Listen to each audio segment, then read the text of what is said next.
तो मेरे प्यारे बच्चों, कैसे हो आप सब। आई होप आप सब अच्छे होंगे, भले चंगे होंगे।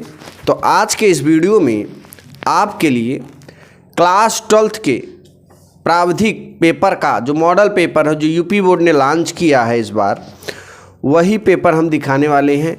और आप देख रहे हैं कि ये जो पेपर है ना, ये आपका 2022-21 यानी 22 में भी यही वेबसाइट पर था और फिर दोबारा एक बार फिर 23 में भी यही मॉडल पेपर लॉन्च कर दिया गया है। और यूपी बोर्ड का जो मॉडल पेपर लॉन्च किया जाता है यूपी बोर्ड की वेबसाइट में, वो जब एग्ज़ाम होगा आपको 22 फरवरी का जब एग्ज़ाम आप दोगे इवनिंग टाइम में 2 बजे, तो आपको इसमें से 50% क्वेश्चन एज इट इज़ मिलने वाला है।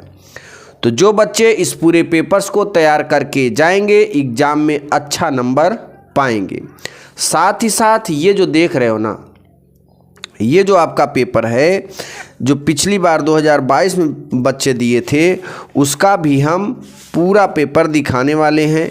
इस पूरे पेपर्स को तैयार करके जाइएगा, इसके सारे क्वेश्चन को दिमाग में बैठा कर जाना, क्योंकि अगर मात्र ये 2 पेपर आप तैयार कर लो एग्ज़ाम में अच्छा नंबर पाओगे प्यारे बच्चों।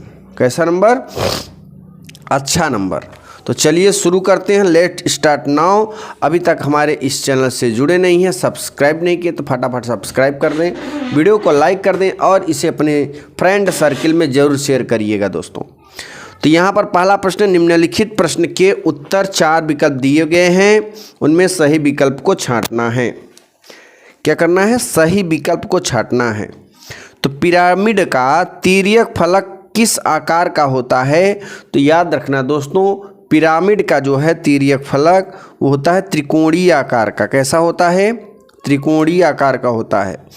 फिर दूसरा, निम्नलिखित में किस ठोस में त्रिभुजाकार फलक होता है? तो याद रखना दोस्तों, पिरामिड में जो है त्रिभुजाकार फलक होता है। कैसा होता है? पिरामिड में त्रिभुजाकार फलक होता है। अगला है, एक आयताकार कमरे में कितने ऊर्ध्वाधर फलक होते हैं? तो याद रखना दोस्तों, एक आयताकार कमरे में 4 ऊर्ध्वाधर फलक होते हैं। कितने? 4 ऊर्ध्वाधर फलक होते हैं। ठीक।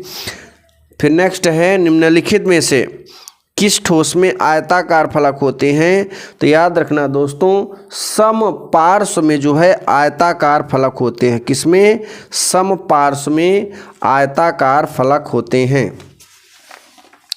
अगला है, घन का प्रत्येक फलक किस आकार का होता है? तो याद रखना दोस्तों, घन का जो प्रत्येक फलक होता है वर्गाकार होता है। कैसा होता है? वर्गाकार होता है। ठीक है ना। नेक्स्ट क्वेश्चन है, एक समबाहु पंचभुज में कितने विकर्ण होते हैं? तो एक समबाहु पंचभुज में जो है दोस्तों 5 विकर्ण होते हैं। कितने विकर्ण होते हैं? 5 विकर्ण होते हैं। ठीक है ना। नेक्स्ट देखिए, वह कौन सा तंत्र है जिस पर अनुविच्छेद बनाया जाता है? तो याद रखना दोस्तों, क्षैतिज समतल पर जो है अनुविच्छेद बनाया जाता है। किस पर? क्षैतिज समतल पर अनुविच्छेद बनाया जाता है। ओके। फिर एक साधारण ईंट का सम्मुख दृश्य क्या होगा? तो एक साधारण ईंट का जो है सम्मुख दृश्य एक आयत होता है। क्या होता है दोस्तों? एक आयत होता है। अगला है, एक घन में कितने फलक होते हैं दोस्तों? तो याद रखना, एक घन में जो है 6 फलक होते हैं। कितने होते हैं? 6 फलक होते हैं।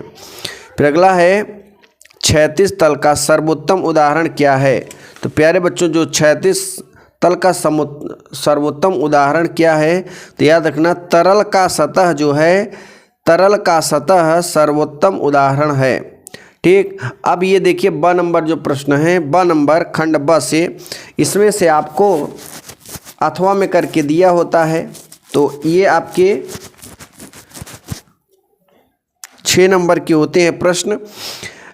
दूसरे में खंड ब में 6 दूनी 12 नंबर के होते हैं खंड ब में। तो आपको 2 प्रश्न करने होते हैं, तो 2 का क करो और ख करो। ठीक। बहुत ही सिंपल से क्वेश्चन होते हैं प्यारे बच्चों। 3.5 सेंटीमीटर की ऊंचाई में छापे के बड़े अक्षरों में प्रकाश व छायायुक्त हिंदी अथवा अंग्रेजी में साधारण अथवा सिंपल SIMPL सिंपल शब्द में लिखें। अक्षरों का कोण आधार में 90% हो। ठीक है ना। और दूसरा क्या है, 15 मिलीमीटर की ऊंचाई में हिंदी अथवा अंग्रेजी की तिरछी छपाई वाले अक्षरों में निम्नलिखित वाक्य लिखिए। एकता में ही शक्ति है, ये लिख सकते हो, अथवा यूनिटी इन द स्ट्रेंथ। ठीक, दोनों में से एक करके, तो चाहे इसको लिखो चाहे इसको। अब देखो अगला जो प्रश्न है, अब ये तो 2 6 है। ये जो प्रश्न है पूरा अकेले 12 नंबर का है प्यारे बच्चों। ठीक है ना। ये कितने नंबर का है, तो यहाँ देखिए, कानपुर और लखनऊ के बीच की दूरी 0 किलोमीटर है। नक्शे पर यह दूरी 5 सेंटीमीटर से प्रदर्शित है।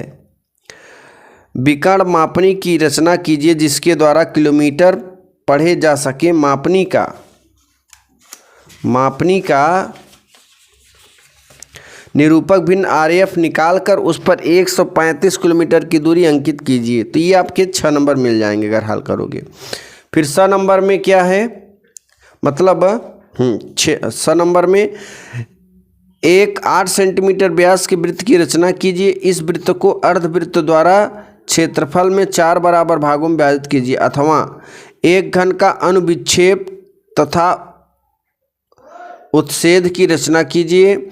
यह अपने एक कोर पर टिका है जो ऊर्ध्वाधर समतल से 30 अंश का कोण बनाता है। अक्ष ऊर्ध्वाधर समतल के समानांतर है। घन की भुजा 35 मिलीमीटर है। ठीक है ना। तो ये रहा आपका। उसके बाद 6 नंबर देखिए, खंड द है। एक वर्गाकार सूची स्तंभ अपने वर्गाकार आधार पर खड़ा है। आधार ऊर्ध्वाधर समतल के समानांतर है। इसका अनुविक्षेप एवं उत्सेद खींचिए। वर्गाकार आधार की भुजा 2.5 सेंटीमीटर तथा अक्ष की ऊंचाई 3.5 सेंटीमीटर है। ठीक है ना। यहाँ पे अथवा में करके ये है, एक समबाहु त्रिभुज समपार्श्व का उत्सेद और अनुविक्षेप खींचिए जबकि उसका अक्ष क्षैतिज समतल के साथ 40 अंश और ऊर्ध्वाधर समतल के साथ 50 अंश का कोण बनाता है। त्रिभुजाकार आधार के एक कोर की लंबाई 2.5 सेंटीमीटर तथा समपार्श्व का अक्ष 6 सेंटीमीटर है। ठीक है ना।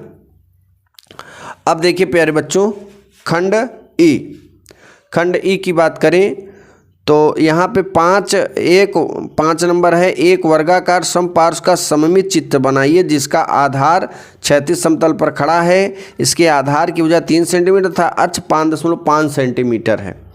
तो आप इसको करो चाहे इसको करो, आपको 16 नंबर मिलना निश्चित है। ठीक, इस तरीके से जो द नंबर है, द नंबर में भी इसको करो चाहे इसको करो, आपको 16 नंबर पक्का है। जो आसान आपको लगेगा वही करना, छोड़ के नहीं आना है।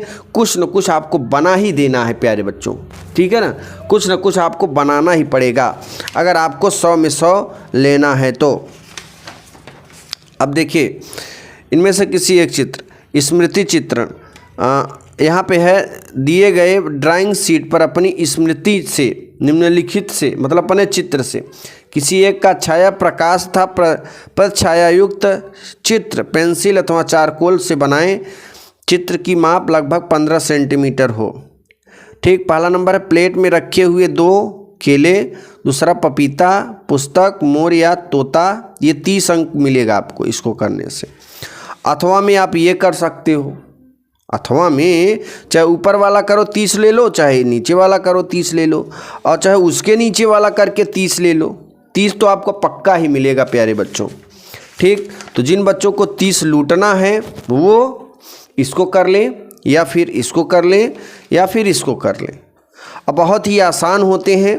ठीक, बाकी यहाँ पे देखो, जैसे इसे करना होगा तो इसमें 3 बिंदु लगाने पड़ेंगे। यानी 30 नंबर आपको लेना है तो 1 2 3, यानी पौधे का उचित आकार एवं प्राकृतिक रूप विन्यास होना चाहिए जो चित्र बनाइए, और पारदर्शी एवं आकर्षण रंग योजना होना चाहिए जो चित्र बनाइए।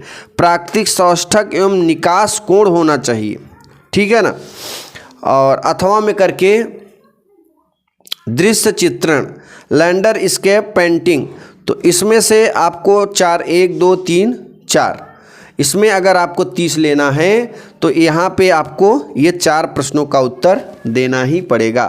तो दोस्तों इस तरीके से इस पेपर्स को अगर आप तैयार करके जाओगे तो अच्छा नंबर, गारंटी है अच्छा नंबर जरूर पाओगे। दूसरी चीज़, अगले वीडियो में हम आप इसका भी कुल सारे क्वेश्चन दिखा दें। तो ये हमारे 2 पेपर आप तैयार करके चले जाओ, एग्जाम में 80+ फोड़ कर चले आओ। तो दोस्तों अगले वीडियो में आपसे फिर मिलेंगे, तब तक के लिए जय हिंद, जय भारत, वंदे मातरम।